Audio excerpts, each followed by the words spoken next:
महाप्रसाद जननी सर्व सौभाग्यवर्धिनी आधी व्याधी हरा नित्यम तुलसी त्वं नमोस्तुते. हिंदू समाजात तुळस या वनस्पतीला मानाचे स्थान आहे. तुळस मंगलतेचे पावित्र्याचे प्रतीक आहे. हिंदू घरांमध्ये घरोघरी तुळशी, वृंदावनात, कुंडीत किंवा परसदारी जमिनीवर तुळशीचे रोप लावले जाते. ज्या घरी नित्य नियमित तुळशीची पूजा केली जाते, तिच्यासमोर शुद्ध गाईच्या तुपाचा दिवा लावून तिला प्रदक्षिणा घातल्या जातात, त्या घरात कशाचीही कमतरता भासत नाही. कार्तिक शुद्ध एकादशीला भगवान विष्णू 4 महिन्याच्या गाढ निद्रेतून जागे होतात आणि त्यांचा विवाह तुळशीशी लावला जातो. नमस्कार, मी अस्मिता. तुम्हा सगळ्यांचं खूप खूप स्वागत आहे आपल्या चॅनलमध्ये.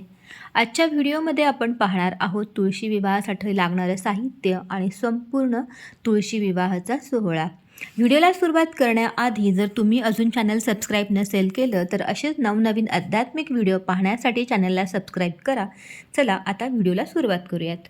पूजेसाठी लागणारं साहित्य: विड्याची 4 पानं, आंब्याची 5 पानं, 2 पुष्पहार, एक भगवान श्रीहरींसाठी, एक माता तुळशीसाठी, देवीचा मुखवटा, ओटीचं साहित्य तुळशी मातेला अर्पण करण्यासाठी, स्वच्छ पाण्याने भरलेला एक तांब्याचा कलश, त्यावर ठेवण्यासाठी नारळ, शुद्ध गाईच्या तुपाचा एक दिवा, हळद, कुंकू, अक्षता, फुलं, तुळशीला आणि बाळकृष्णाला लावण्यासाठी हळद, भगवान विष्णूंचा फोटो. बाळकृष्णाला आज आपल्याला छान सजवायचं असतं म्हणून त्यासाठी मी नवीन वस्त्र घेतलेली आहेत, मुकुट आहे, मोत्याची माळ आहे, बाळकृष्णाची मूर्ती, गणपतीची मूर्ती. नैवेद्य अर्पण करण्यासाठी फराळाचा आणि मिठाईचा नैवेद्य आहे आणि सोबतच विविध 5 प्रकारची फळंही आहेत. तुळशी विवाहाची ही पूजा संध्याकाळी करायची असते. ज्या ठिकाणी तुम्हाला ही पूजा करायची आहे ती जागा गोमूत्र शिंपडून छान स्वच्छ पुसून घ्यावी. 2 पाट मांडावी, त्यावर लाल किंवा पिवळं वस्त्र अंथरावं. पाटाभोवतीची जागा रांगोळी काढून सुशोभित करावी. ऊस हा तुळशीचा मामा असतो, त्यामुळे 2 किंवा 4 ऊसाचे मंडप तयार करावेत पाटाभोवती. ग्रामीण भागात अंगणात हा विवाह मोठ्या उत्साहात साजरा केला जातो. 4 ऊसाची खोपटे तयार करून सगळे गावकरी जमून अतिशय आनंदाने हा सोहळा पार पाडतात. आता आपण सगळे शहरात राहतो तर आपल्याला अंगणात तर हा विवाह करणं शक्य नाही, पण आपल्या घरात गॅलरीत किंवा गच्चीवर किंवा तुम्ही घरात देखील करू शकता. ब्लाऊज पीसचा वापर करून तुळशीला मी छान साडी नेसवून घेतली आहे. पूजा चालू करण्याआधी दीप प्रज्वलित करून घेऊयात. अग्नीच्या साक्षीने आपण ही पूजा करणार आहोत. दिव्याला हळद, कुंकू, अक्षता, फूल व्हायचं आहे. शुभम करोती कल्याणम आरोग्यम धनसंपदा शत्रुबुद्धी विनाशाय दीपज्योतिर्नमोस्तुते. सगळ्यात आधी आचमन करून घ्यायचं आहे. पळीभर पाणी उजव्या हातात घेऊन ते प्राशन करायचं आहे. ओम केशवाय नमः, ओम माधवाय नमः, ओम नारायणाय नमः. नंतर 2 वेळा पाणी घेऊन ते तामनात सोडायचं आहे. ओम विष्णवे नमः, ओम गोविंदाय नमः. उजव्या हातामध्ये पळीभर पाणी घेऊन त्यामध्ये गंध, अक्षता, पुष्प घेऊन पूजेचा संकल्प करायचा आहे. आपण ही पूजा का करतो आहे, आपली काय इच्छा आहे ती देवाजवळ व्यक्त करायची आहे आणि ती इच्छा सांगितल्यानंतर सरळ हाताने पाणी तामनात सोडायचं. कलश पूजन करून घेणार आहे. कलशाच्या कंठाशी एक कलावा बांधला आहे. स्वस्तिक काढून 2 पट्टे ओढून घेतले आहेत. कलशाच्या आत हळद, कुंकू, अक्षता, 1 रुपयाचं नाणं, सुपारी, पुष्प टाकलं आणि आता 5 आंब्याची पानांचं आधीच मी पूजन करून घेतलं आहे आणि ते आता मी कलशावर ठेवलं आहे. नारळाचा शेंडा वर करून नारळ ठेवायचं आणि बघा प्लेटमध्ये मी अक्षता घेतल्या आहेत आणि त्यावर मी आता कलश स्थापना केलेली आहे.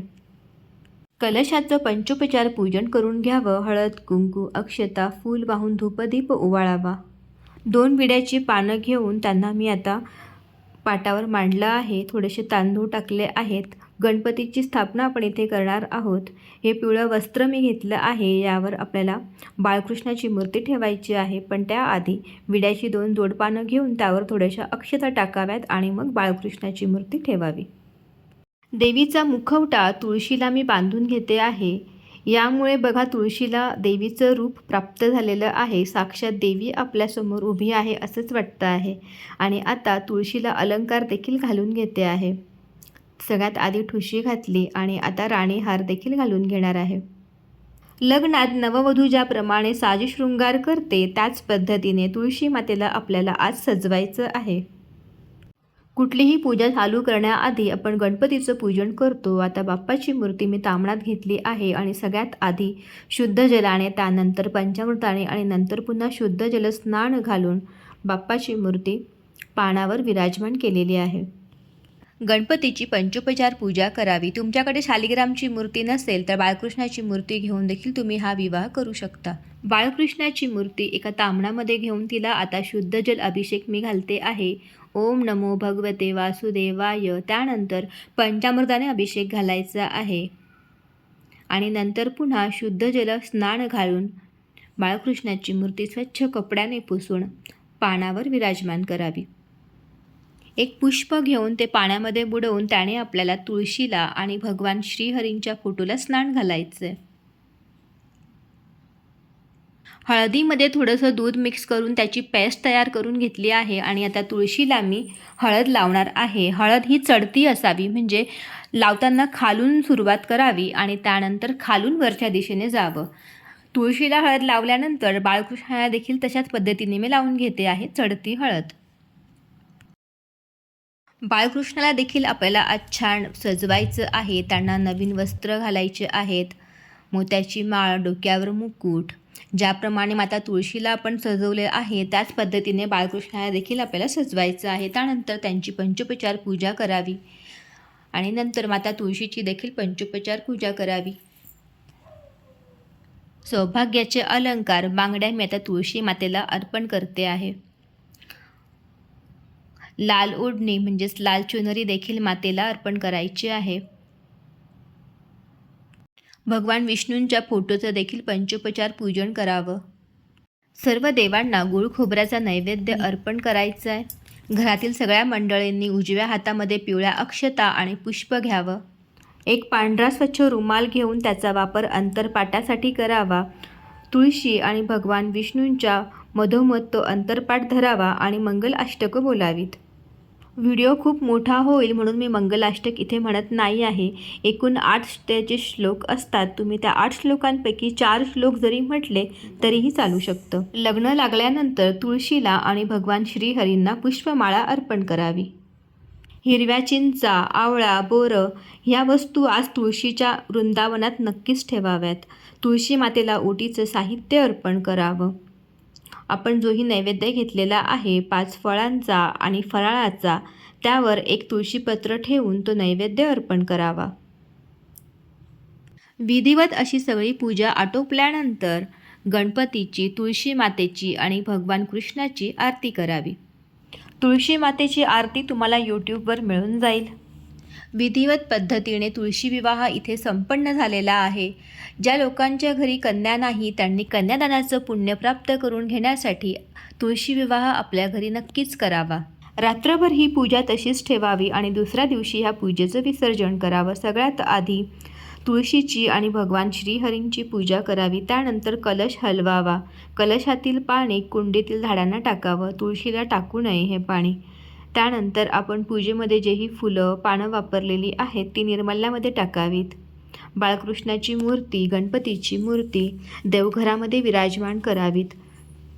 ओटीचं साहित्य, बांगड्या, चुनरी हे एखाद्या सौभाग्यवती स्त्रीला दान करावे. या पूजेमध्ये जोही नैवेद्य आपण अर्पण केलेला आहे, जसं की विविध प्रकारची फळं, फराळ, मिठाई, कुटुंबातील सगळ्या सदस्यांनी तो ग्रहण करावा. या पूजेमध्ये आपण 2 किंवा 4 ऊस वापरून जो मंडप तयार करतो तो ऊस फेकून न देता तो ऊस आपण सगळ्या कुटुंबातील व्यक्तींनी ग्रहण करावा, म्हणजे यामुळे तो ऊस वायाही जाणार नाही.